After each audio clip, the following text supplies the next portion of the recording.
大家好，先说一个消息啊，这个消息说实话已经不是新鲜的消息了啊，之前已经提醒过啊，新加坡发生了很大金额的一个洗钱案啊，那些人呢，基本上都被抓了啊。那怎么回事呢？说实话就是说呢，有些人的话，他可能在新加坡赚取工资、赚取收入之后呢，他想把钱汇回中国来啊，这是很正常的事情，是吧？那在新加坡的话，又是个华人非常多的地方，所以说呢，他们可能找这种汇款公司嘛，或者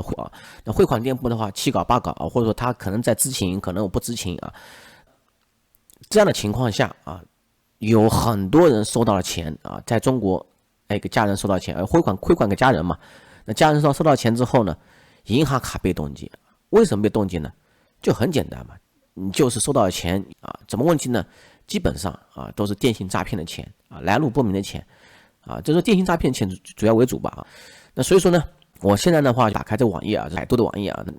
这边有个新闻啊，事关向中国汇款，中使馆再发提醒啊，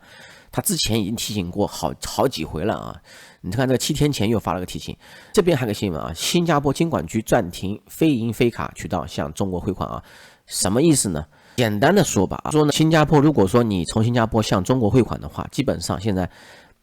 要么银行啊，要么持牌机构汇款公司。银行为什么很多人不会去选择银行去汇款呢？银行选择渠道的话，都基本上都是 SWIFT 啊，所以说呢，你还得知道中国这边那个银行的卡号比较简单啊，就SWIFT code 啊，代码啊，哪个分行啊，填写资料表格还是很繁琐的啊，而且最关键的是这种手续费啊，或者汇率上银行可能因为它本身就是有这种信誉度非常高嘛，所以说它收费的话可能会高一些啊。那所以说有些人不选择便宜的嘛。那还有的话就持牌机构啊，银行卡网络运营商或持牌机构合作啊。那么熊猫数汇呢，它就是在新加坡是有持牌机构的啊，所以说熊猫数汇是没有受影响啊。那在这一点上啊，之前有一个在新加坡的朋友啊，那他说担心，他知道新加坡出了这么大事情啊，所以说他不敢用熊猫数汇。那现在的话，他发现啊，熊猫数汇还能继续用啊，说明的话，这熊猫数汇啊还是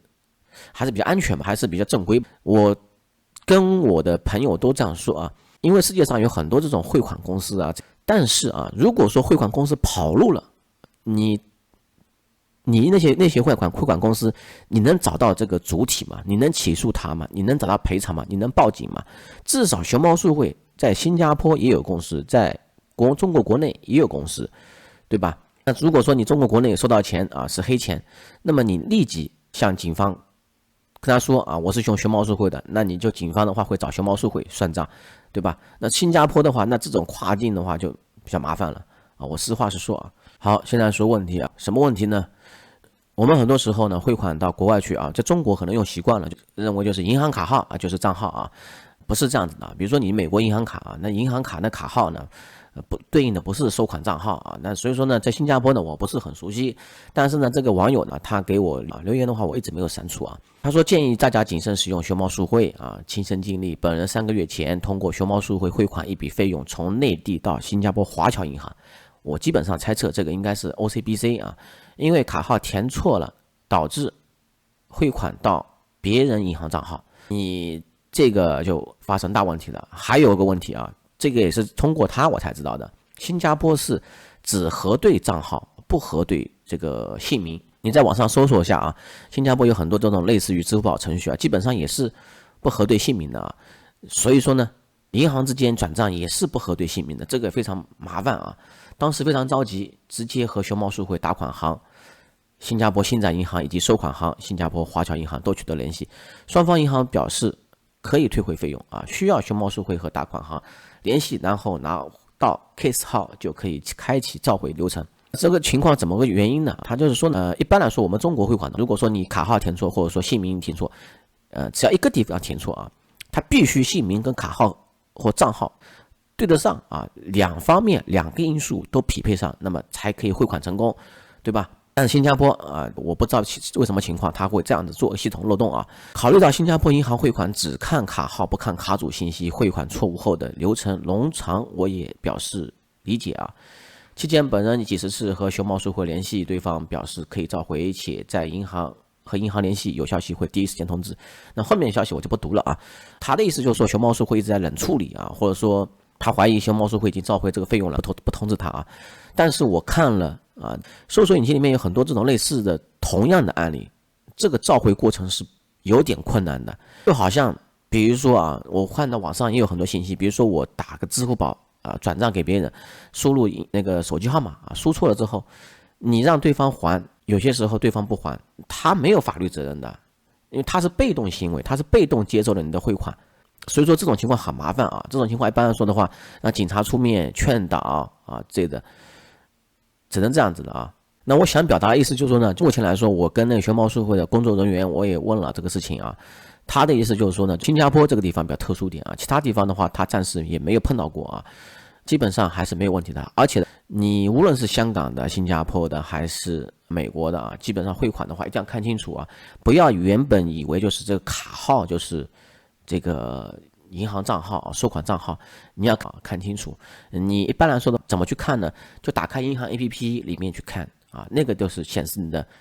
收款账号啊，那个就有的。像美国银行的话，它就会显示出来啊，你的 account number 啊，或者说以及其他信息，比如说路由号之类的。那么另外一点，比如说这种问题啊，就是官网上不会说的一些问题啊，那今天我也问了这个熊猫数会的一个工作人员啊，跟我比较关系不错啊。我说其他还有什么的冷门的问题吗？他说就有人啊，类似于汇错现象，比如说啊，他从中国嘛汇款的时候呢，他有两个选项，一个在线支付，你付人民币啊，汇出去，在线支付或者银行转账啊。在线支付的话，基本上如果说汇款错误的话，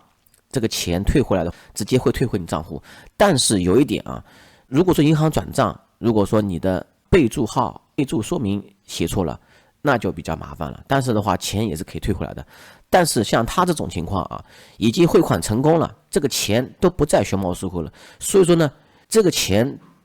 到谁的口袋里，应该像那个人怎么说呢？到别人口袋嘛，只能说那个人银行去出面去联系到他，让他请求退回。但是我看了一些新闻的话，基本上有点难啊，因为很有可能这个钱如果被他花掉的话，银行也拿他没办法。那他会说，这钱我不知道的，我花掉了，那银行怎么办呢？难道这个银行去赔吗？这个银行肯定是不赔的。所以这个事情比较复杂啊。还有啊，如何去避免这种现象的发生呢？最简单的办法就是，要么你自己核对，要么就是你找熊猫数会啊官方的这个工作人员啊，他帮你核对一下。为什么呢？人家天天在干这种事情，他见多了啊，所以说呢，万一遇到问题的话，比较好解决，是吧？那这边的话有一个网站啊 ，mr41.com 啊，这边的话第一个网址就是熊猫数会啊，点进来之后呢，有个群啊，你入群之后啊，里面就有熊猫数会的官方人员。好，打开之后呢，你往下拉啊，我这边不拉了啊。入群之后啊，可以享受优惠券的领取啊，加官方人工客服入群介绍，加客服经理有问必答。为什么呢？当然的话，前提是你没有汇过款啊，没有这种经验啊。如果说你这个账号它是有客服经理的嘛，如果说你的客服经理是另外一位的话，那你找你的自己的客服经理。如果说你没有做过操作，熊猫数会第一次跨境汇款的话，前面几天也有个朋友问我啊，这个思维的账号，他问我他那个银行，香港的银行思维账号怎么写，我根本记不住，我也不知道啊。说实话，如果说换了我自己操作的话，我也得跑到官网上去找啊，官网有些时候还不是很好找，那不是很好找的话，你还打电话给问客服啊，那这种比较麻烦了，很有可能的话，香港电话还得收这个国际长途费啊，那。熊猫数会还是比较简单的啊，简单的。那所以说呢，你如果说要汇款的话，你入群之后找官方的客服啊，那么你核对一下啊，避免错误的发生，这还是很重要的。就像刚才那个朋友留言啊，好像他说的意思就金额还是非常大的啊，对他来说损失非常难以接受啊。